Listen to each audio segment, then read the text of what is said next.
Hello, everyone. This is a wrestling analyst, and tonight I'm going to make my predictions for Clash in Paris.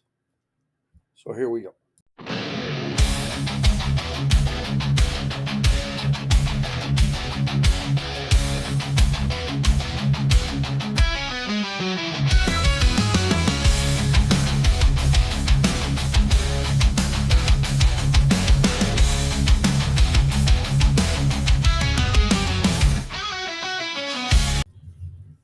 Okay, so Clash in Paris, Sunday afternoon here in Quebec, in Canada.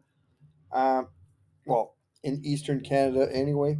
Um, First match, which was just announced on SmackDown, the Street Profits versus the Wyatt Six for the WWE Tag Team Championship. Now, main storyline on that is that the Wyatt Six are the champions right now, um, and all the other tag teams are trying to get the titles back from them, and it's all revolving around Street Profits, Gargano and Champa, Motor City Machine Guns, Afraxium,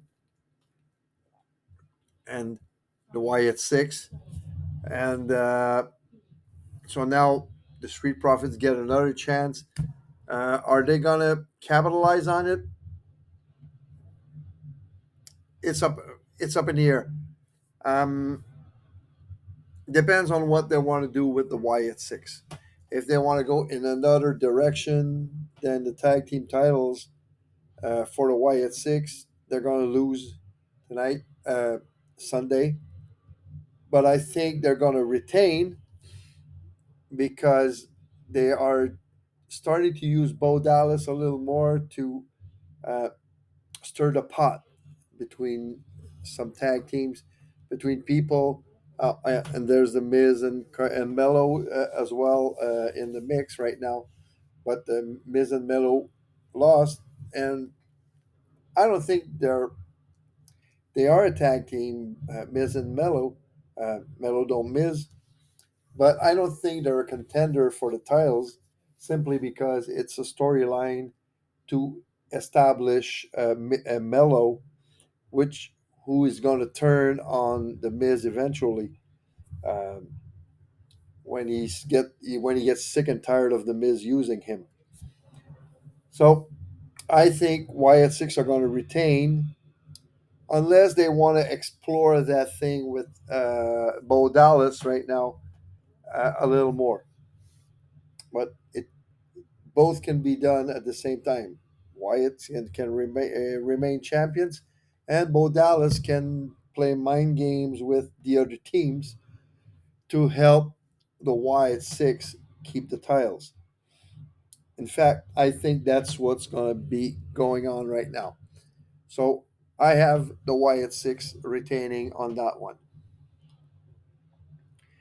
Next up, um, Becky Lynch versus Nikki Bella for the Women's Intercontinental Championship. Now, this must be just a match to please Nikki Bella or Becky Lynch, who wanted to face Nikki Bella once in her career. Uh, and I think it's as simple as that. It might have been a dream match for Becky to face Nikki Bella. So Becky's going to retain that the title on that match. Then we get to Logan Paul and John Cena. Now it's not. I'm not doing the matches in the order that I think they're going to be contested. Far from that. I don't think Logan Paul and John Cena is going to be the third match of the night. I'm pretty sure it won't be. Now I wouldn't be surprised if Logan Paul, if any of them win, depending on what they want to do. If they want Cena to have wins in his fighter runs, he will beat Logan Paul. Now, if on the contrary they want to build Logan Paul into a legitimate threat for a world title, he's going to win the match. That being said, Cena understands the game. He understands that you have to put people over for the good of the business, and he did qualify Logan Paul as a future world champion.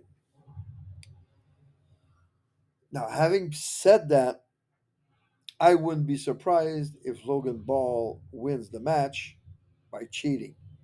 He did beat Mysterio by using his brass knuckles. He did beat KO. He did defending the U.S. title back then against Kevin Owens by using the brass knuckles.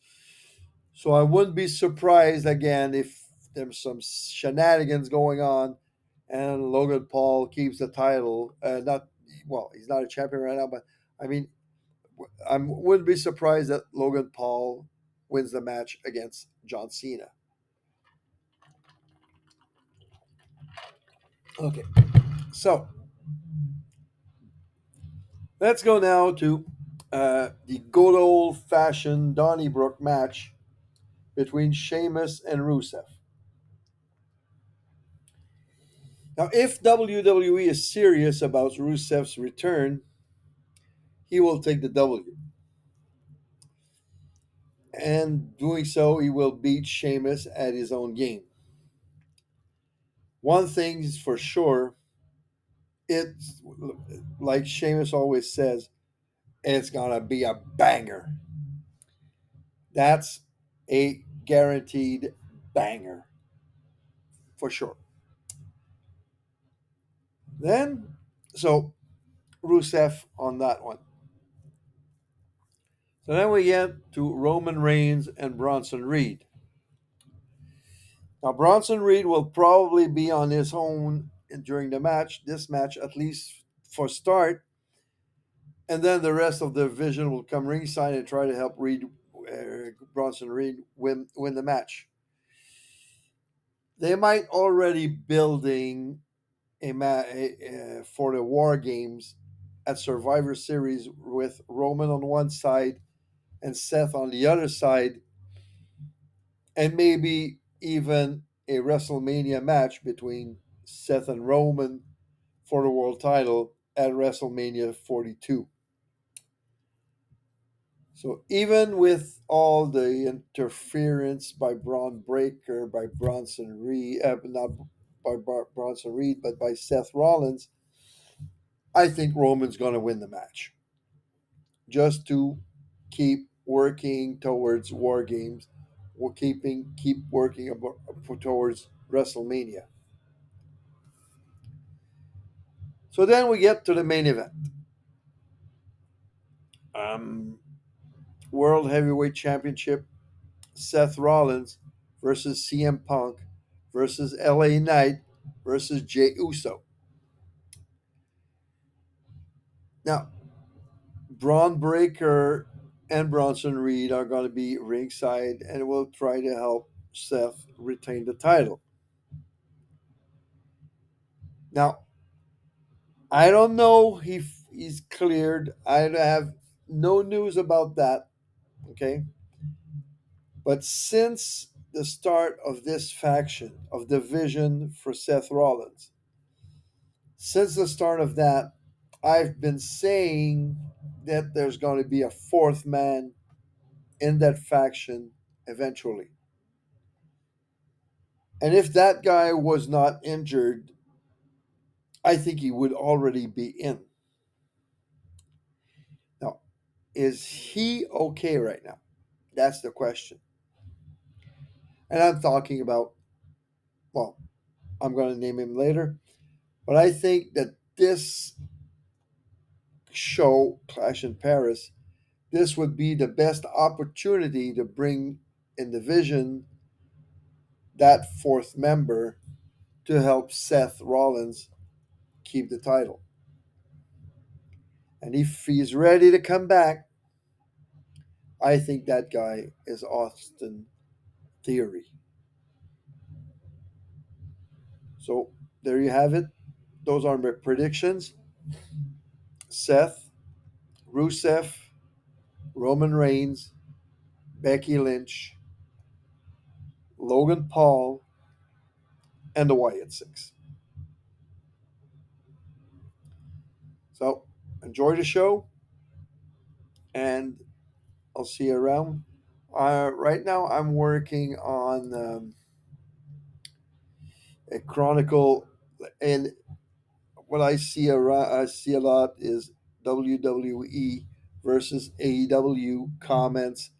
A lot of heated comments between the two. A lot of shitty comments, I would say. So I'm working on a little comparison of the product between the two, which I think is going to be pretty interesting. So until next time, this is Wrestling Analyst signing out, and enjoy Clash in Paris.